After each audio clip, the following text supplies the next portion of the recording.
नमस्कार दोस्तों। जितनी भी अपील की गई है अलग अलग देशों के द्वारा, ऑर्गेनाइजेशंस के द्वारा और इवन यूनाइटेड नेशंस के जनरल सेक्रेटरी ने भी बोला है कि किसी प्रकार से इजराइल के अंदर जो युद्ध का माहौल बन रखा है इसको रोका जाए, लेकिन लगता नहीं कि यहां पर अभी ये रुकने का नाम लेगा, क्योंकि जो प्राइम मिनिस्टर हैं इजराइल के बेंजामिन नेतन्याहू, उनके द्वारा साफ बयान आ गया। आप देख सकते हो, इट्स नॉट ओवर येट। और ये आप देख पाएंगे द टाइम्स ऑफ इजराइल का आर्टिकल है, we want let the leaders of Hamas escape, this is not over yet. और कई सारे इंटरनेशनल मीडिया के द्वारा इसको कवर किया जा रहा है, इट्स नॉट ओवर येट। तो ये जो पर्टिकुलर सेंटेंस है वो क्यों बोला गया, किस लिए बोला गया, यहां पर जो इजराइल है वो कर क्या रहा है एग्जैक्टली गाजा में, करंट में सिचुएशंस क्या है, वो सब चीज के बारे में मैं आपको बताने वाला हूं इसके अंदर। चलिए आगे बढ़ते हैं। मैं हूं अंकित अग्रवाल और अपडेट के लिए आप मुझे फॉलो कर सकते हैं इंस्टाग्राम, फेसबुक और ट्विटर पर। मेरे लेक्चर की हर पीडीएफ आपको फेसबुक पर तो मिलेगी, प्लस साथ में आप मेरा टेलीग्राम चैनल ज्वाइन कर सकते हैं by searching Ankit Agrawal official. और जैसा कि आपको पता है यूपीएससी के एग्जाम्स आने वाले हैं, अगर आप अपनी प्रिपरेशन कर रहे हो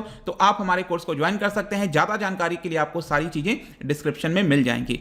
चलिए देखते हैं एग्जैक्टली यहां पर हुआ क्या है। जो बेंजामिन नेतन्याहू हैं उन्होंने एक स्टेटमेंट जारी किया है वीडियो के माध्यम से, और ये सारे स्टेटमेंट कब आ रहे हैं आपको समझना है कि ऑलरेडी इजराइल और पैलेस्टीन के बीच में एक काफी बड़ा यहां पर जंग छिड़ रखा है। जैसा कि आपको पता होगा जेरूसलम में ये सारी चीजें स्टार्ट हुई थी, जिसकी वजह से जो हमास है, जो पैलेस्टीनियंस हैं यहां पर गाजा पट्टी में, उनको ये पसंद नहीं आया और उन्होंने यहां पर इस पर अटैक करना स्टार्ट कर दिया। और उसके बाद से आज 5वां दिन है जब लगातार रॉकेट्स एक दूसरे के ऊपर बरसाए जा रहे हैं।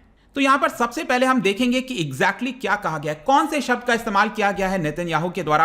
आप देखोगे यहां पर उन्होंने बोला है वी वुड स्ट्राइक हमास, मतलब जो हमास ऑर्गेनाइजेशन है, मिलिटेंट ऑर्गेनाइजेशन है यहां पर गाजा स्ट्रिप के अंदर, हम उसको बुरी तरह से स्ट्राइक करेंगे उसके ऊपर और सिग्निफिकेंट ब्लो देने की कोशिश करेंगे। Last day we have attacked underground targets. Basically वो ये कह रहे हैं कि ये जो हमास है, ये जो आप गाजा पट्टी देख रहे हो, यहां पर आपको बहुत सारे अंडरग्राउंड टनल्स मिलेंगे, जिसकी मैं चर्चा डिटेल में करूंगा आगे वीडियो में, क्योंकि बहुत इंपॉर्टेंट है। उन सभी को एक तरह से ध्वस्त कर दिया गया है इजराइल के द्वारा। तो यहां पर उन्होंने बताया है कि हमास जो सोचता था कि ये टनल के अंदर जाकर वो छुप जाएगा और वो बच निकलेगा, लेकिन मैं यहां पर कहना चाहता हूं they can not escape, we can reach them everywhere. इस तरह का स्टेटमेंट आया है यहां पर नेतन्याहू के द्वारा। और ये आप देख पाएंगे, they attacked us on our holiday. Basically अगर आपको याद हो तो अभी जो पिछला हफ्ता गया था वहां पर जेरूसलम डे मनाया गया था। बेसिकली 1967 के वॉर में यहां पर जो ईस्ट जेरूसलम पर ले लिया गया था इजराइल के द्वारा, उसको एक तरह से हॉलीडे के तौर पर मनाया जाता है जेरूसलम डे।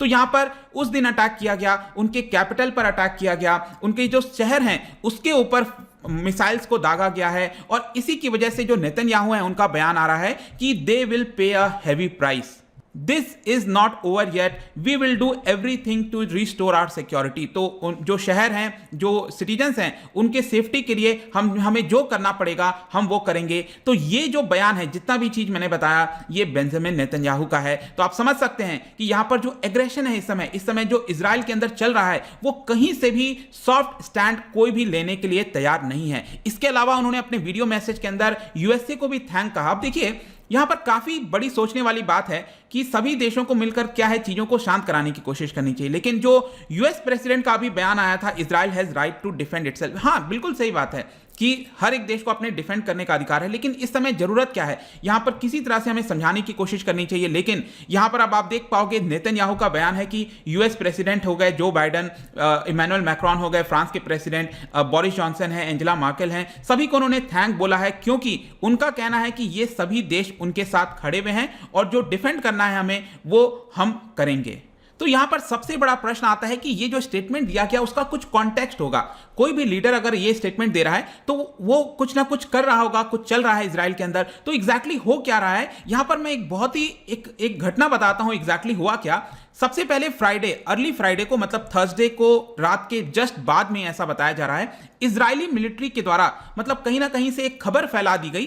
वो खबर सही नहीं थी, लेकिन जानबूझकर क्या हुआ कि मीडिया के अंदर एक खबर फैला दी गई थी कि जो आईडीएफ है, आईडीएफ मतलब इजरायली डिफेंस फोर्सेस, ठीक है, एयर में, ग्राउंड पर हर तरफ से गाजा स्ट्रिप पर हमला करने वाले हैं, ऐसा यहां पर खबर फैला दिया गया था। और इस तरह का माहौल बनाने की कोशिश की गई थी कि जो इजरायली फोर्सेज हैं ग्राउंड इन्वेजन करने वाले हैं, मतलब गाजा पट्टी में वो एंटर करने वाले हैं। अब आप खुद सोच के देखो, अगर इस तरह का खबर किसी भी देश के ऊपर आएगा तो वो क्या करेगा। तो यहां पर एक इमरजेंसी सा हड़कंप सा माहौल बन जाएगा।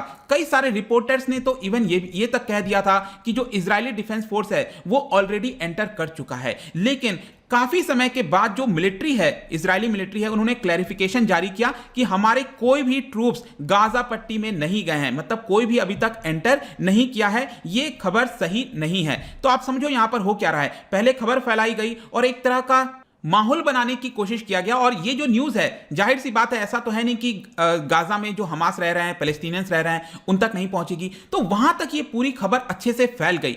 इसकी वजह से क्या हुआ, जो हमास ट्रूप्स हैं वो स्ट्रैटेजिक जो टनल्स उन्होंने बनाए हुए हैं वो उसके अंदर जाकर छुपने लगे। जैसा कि मैंने आपको ये वाला मैप दिखाया था, ये आप देख सकते हो, ये गाजा पट्टी है, राइट। और यहां पर हमेशा कहीं ना कहीं से आपको टनल्स देखने को मिलेंगे, बहुत सारे टनल्स हैं। जैसे कि इसका जो एक इंपॉर्टेंट सिटी है गाजा सिटी, उसके जस्ट बगल में एक और शहर है जिसका नाम है सजिया। यहां से आप देखोगे बहुत सारे टनल्स आपको देखने को मिलेंगे। समय समय पर अलग अलग टनल्स बनाए जाते हैं, आप देख पाओगे इस तरह का आपको कुछ शेप देखने को मिलेगा। तो ये जो टनल्स हैं वो काफी काम में आते हैं हमास के। वो लोग क्या करते हैं, यहां पर छुप जाते हैं, इजराइल के अंदर अटैक करने की कोशिश करते हैं। यहां पर जो उनके अलग अलग हथियार हैं उसको वहां पर छुपाया जाता है हमास के द्वारा।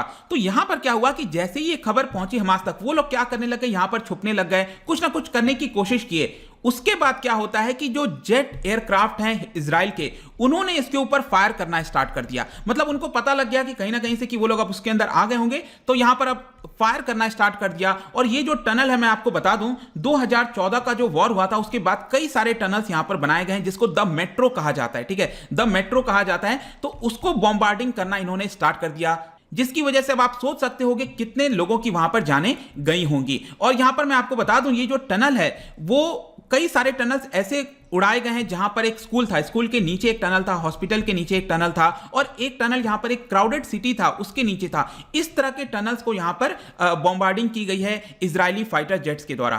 और इस बार कुछ अलग सा भी देखने को मिला। जैसे कि पहले क्या होता था कि यूजुअली क्या है ना कि जब भी इजराइल स्ट्राइक करता है गाजा के अंदर, तो उसका मेन एम होता है कि जो हमास है उसको मारे, जो सिविलियंस हैं वो उनको चोट ना आए।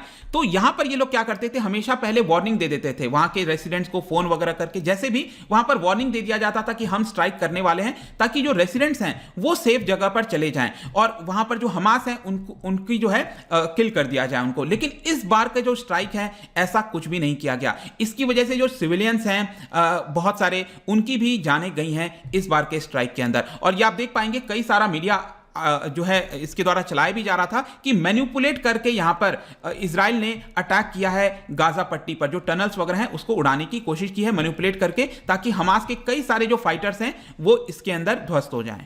तो आई होप कि अब आपको चीजें समझ में आ रही होंगी कि एग्जैक्टली जो नेतन्याहू हैं उनका कहना क्या था जब वो कह रहे थे इट्स नॉट ओवर येट। तो यहां पर बहुत सारी चीजें अब किया जा रहा है इजराइल के द्वारा। यहां पर अभी तक देखा गया था कि थर्सडे नाइट को बहुत ज्यादा इंटेंसिव अटैक किया गया है गाजा के ऊपर, लेकिन ये कंटिन्यू रहा फ्राइडे को भी आप देखोगे मल्टी स्टोरी बिल्डिंग्स वगैरह हैं गाजा के अंदर, उसको उड़ाया गया, और जो हमास बैंक है उसको भी यहां पर ध्वस्त करने की कोशिश की गई है। अब देखिए ये तो हो ही रहा है, इसके अलावा यहां पर वायलेंस आपका वेस्ट बैंक में भी आ गया। वेस्ट बैंक जो आपको दिखा ना जेरूसलम का, जहां पर एक्चुअल में जो पैलेस्टीनियन पॉपुलेशन रहती है बड़ी मात्रा में, वेस्ट बैंक।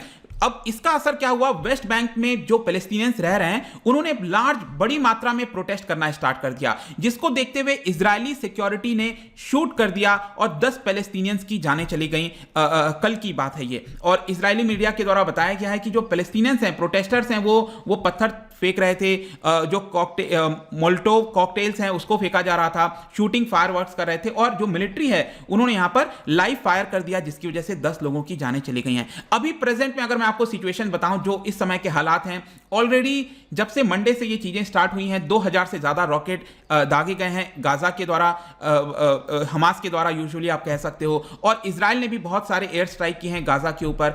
123 पैलेस्टीनियंस एटलीस्ट, ये तो ऑफिशियल जो आंकड़ा बताया जा रहा है, अदरवाइज आप सोच पाओगे और कितनी जाने गई होंगी, इतने मारे गए हैं अभी गाजा के अंदर। और इजराइल की अथॉरिटीज ने बोला है कि हमारे करीब 7 लोगों की मृत्यु हुई है, और एक इंडियन भी आपने सुना होगा न्यूज में कि उनकी भी जानें चली गई हैं। तो अब देखना होगा कि एग्जैक्टली एग्जैक्टली क्या ये रुक पाता है कि नहीं, क्योंकि यहां पर जो लीडर्स हैं वो कहीं से भी कूल डाउन करने की कोशिश नहीं कर रहे हैं। यूनाइटेड नेशंस कुछ नहीं कर पा रहा है, यूएस ने अपने फाइटर जेट्स वगैरह तैनात कर रखे हैं सऊदी अरब में, लेकिन स्टिल यहां पर कोई भी परिणाम नहीं निकल पा रहा है। लेट्स सी कि आगे क्या होता है। जो भी इंपॉर्टेंट अपडेट होगा मैं आपको बताऊंगा। जाने से पहले मैं आपके लिए एक इंपॉर्टेंट क्वेश्चन लेकर आया हूं, और आई थिंक ये क्वेश्चन आप सबको आना चाहिए। 1967 की अक्सर चर्चा होती है। 1967 में बहुत बड़ा एक युद्ध हुआ था जिसमें इजराइल क्लियर विनर के तौर पर सामने आया था। तो क्या आप मुझे बता सकते हो कि ये कितने दिन तक चला था? उसी के नाम से इसको बुलाया भी जाता है कई बार, ठीक है। 1967 का जो वॉर है वो कब कितना लंबा चला था? इसका जो राइट आंसर है दोस्तों आपको पता ही है, मेरे इंस्टाग्राम पर तो आपको मिलेगा ही। अगर आप वहां पर नहीं हो कोई बात नहीं, टेलीग्राम से आप ले सकते हैं। मैं कई सारे एमसीक्यूज यहां पर डालता रहता हूं स्टोरीज के फॉर्म में, आप जाकर प्ले कर सकते हो। अगर आप मुझसे इकोनॉमी पढ़ना चाहते हैं, कोई भी कोर्स परचेज करना चाहते हैं, स्टडी IQ ऐप पर जा सकते हैं। आई होप कि वीडियो आपको पसंद आया होगा। मिलता हूं आपसे next time. Till then thank you very much, see you soon.